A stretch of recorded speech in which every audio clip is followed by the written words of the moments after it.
Bonjour à tous dans ce pack Dimension Lego dédié au Midway Arcade Treasures. En fait c'est un pack rétro arcade, c'est plutôt sympa. On vous donne un petit gamer là, vous voyez une petite figurine, minifigures gamer. Vous avez le véhicule de Spy Hunter, voilà, et la borne d'arcade qui est branchée d'ailleurs. Voici la borne d'arcade qu'on peut faire tirer d'ailleurs au passage. Ici, on est dans le niveau scénarisé qui est donné avec le pack à 35 €, qui contient donc les 3 figurines et un nouveau niveau et un nouveau monde libre. Ce nouveau niveau vous propose d'aller dans un centre arcade abandonné et de jouer à des vieux jeux en bande d'arcade comme ici. Et en sortant des bandes d'arcade, vous pouvez parler à un vieux sage qui vous donne quelques anecdotes sur l'histoire du jeu vidéo Midway. Alors la particularité du gamer, c'est qu'il a plusieurs pouvoirs et il est vraiment très abusé comme personnage en fait. C'est le dernier personnage en pack niveau qui sort pour Lego Dimension et il a presque tous les pouvoirs. Il a la possibilité d'être invisible, d'avoir la super puissance, d'être invincible, de la super vitesse et la vision laser. Et comment ça marche? Par exemple, ici j'ai besoin de la vision laser pour péter les briques dorées. Il faut que je laisse appuyer rond. Il va boire un petit Red Bull là, comme ça, tranquille, hop. Et pendant un temps, j'ai ma vision laser.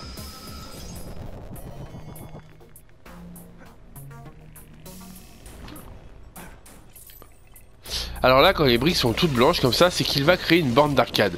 Généralement, c'est dédié à ce que vous avez détruit en fait. Donc là on a détruit un vaisseau, on va donc avoir un jeu de vaisseau, j'imagine, pendant que mon véhicule fait un AVC. Je joue avec le gamer et je vais prendre la borne d'arcade que je vais mettre sur le portail. Voilà. Et cette borne d'arcade, si je l'amène sur l'autre, je mets rond, je vais pouvoir jouer au jeu qui est ici Defender, qui est lié. Alors les chargements vers les jeux sont un peu longuets. Voilà, chaque station d'accueil, donc chaque borne d'arcade, a droit à son layout un peu refait façon Lego. C'est très intéressant, les fans rétro gamers vont être vont vraiment adorer cette petite idée. Et en fait, chaque borne d'arcade vous propose 3 médailles à débloquer en faisant un maximum de points. Ce n'est pas obligatoire pour terminer le jeu à 100%, ça donne juste beaucoup plus d'argent. Et franchement, c'est un des niveaux qui donne aussi beaucoup d'argent. Donc là, on nous donne des contrôles et on peut démarrer. Et là, on a le jeu original, c'est vraiment le jeu d'époque. C'est vraiment le jeu d'époque. Et je me fais exploser comme une buse, évidemment. Donc là, voilà, j'ai gagné 20 000 points. Du coup, j'ai le droit à ma médaille de bronze. Donc là, je peux clairement quitter la salle de jeu ou continuer la partie, tout simplement, pour essayer d'avoir d'autres médailles qui vont me donner plus d'argent. Il n'y a pas vraiment à débloquer grand-chose avec ça. C'est juste pour vraiment avoir de l'argent dans le jeu. Et c'est vraiment le meilleur moyen dans tous les Lego Dimension pour avoir de l'argent facile si on aime et on est fort à un des jeux des bornes d'arcade proposés. Donc voilà, on revient dans le niveau.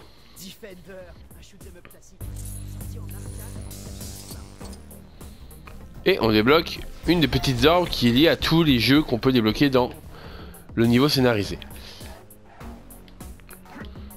Et ici avec les petites briques qui restent.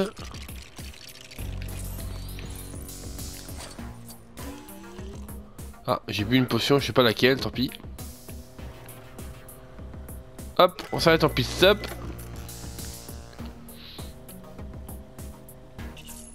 Et voilà. Et là, on va encore recréer une borne d'arcade.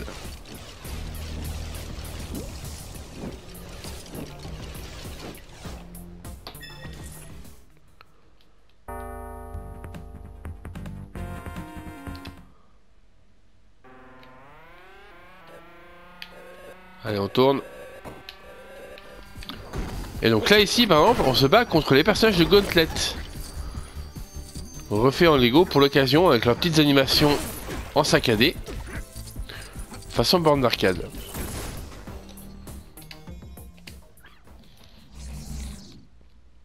Et donc du coup, on a...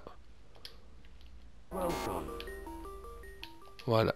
Le Gauntlet original. Donc les petits amas de squelettes là, ça génère des ennemis.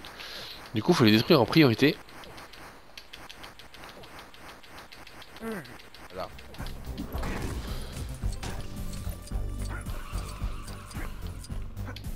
Donc en plus des bornes d'arcade qui sont dans le scénario, et en plus des bornes d'arcade qui sont dans le scénario et qui sont secrètes, enfin qui sont bonus, vous avez aussi des bornes d'arcade qui sont camouflées dans les niveaux du scénario principal du jeu, et qui sont toutes différentes, il y a tout un jeu différent dedans. Et toutes les bornes d'arcade disposées, il y en a une vingtaine de jeux différents, sont rejouables dans le monde libre si vous avez déjà débloqué la borne dans les niveaux où elle se trouve.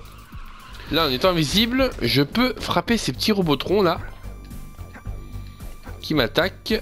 Ils ne me voient pas, donc je peux les buter. Voilà.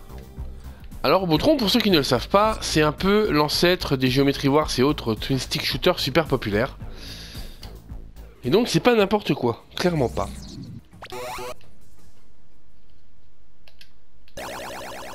Et donc, le but, évidemment, c'est de péter les robots.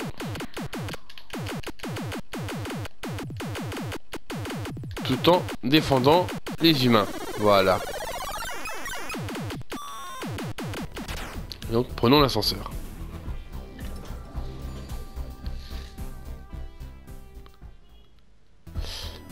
Une fois monté l'ascenseur, vous avez vu la zone qu'il y avait sur le toit.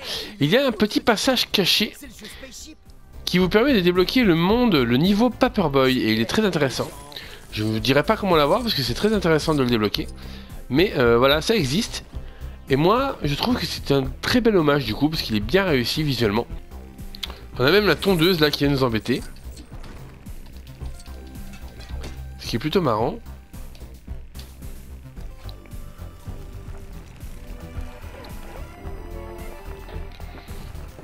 C'est absolument n'importe quoi.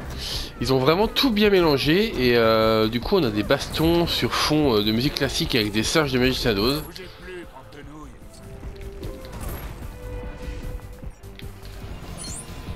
Hop, petite zone un peu spéciale. Avec des tirs sur les ennemis, sur les canons. C'est même pensé pour les deux joueurs parce qu'il y a deux canons. Hop, troisième enveloppe. Je sens que cela nous sera très bientôt utile. Et ça, c'est fait. J'ai explosé au passage la tondeuse. Maintenant qu'on est sorti du monde de Paperboy, on va continuer ce petit niveau avec la fin du scénar. On va prendre Peter Venkman. Toi, tu te tires. C'est moi le chercheur. Hop. Et je tombe, bien sûr, bien entendu. Si on active ça, ça active la dernière borne d'arcade du scénar. Et on va pouvoir jouer à Rampage.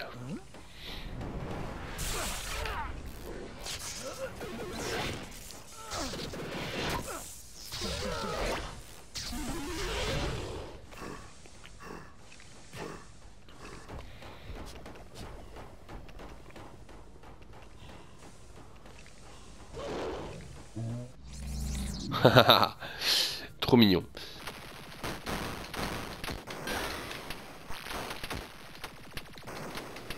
Voilà, aucune fondation ne doit rester.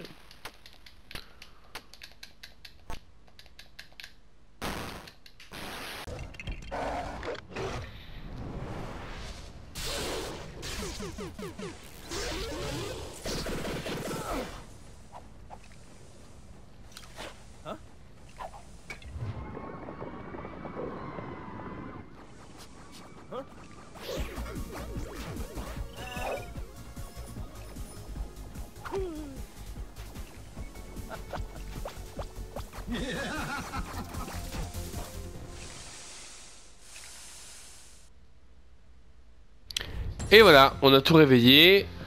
L'invasion du rétro gaming est partie. Et nous, on voit que le niveau est terminé. C'est un peu court comme niveau. Heureusement, c'est augmenté en niveau durée de vie par les bornes d'arcade qu'on peut débloquer. Mais franchement, c'est pas un excellent niveau. On enlève les bornes d'arcade encore une fois. Et ça reste très moyen. Le niveau Paperboy caché est super cool. Mais à part ça, franchement, encore une fois, peut mieux faire.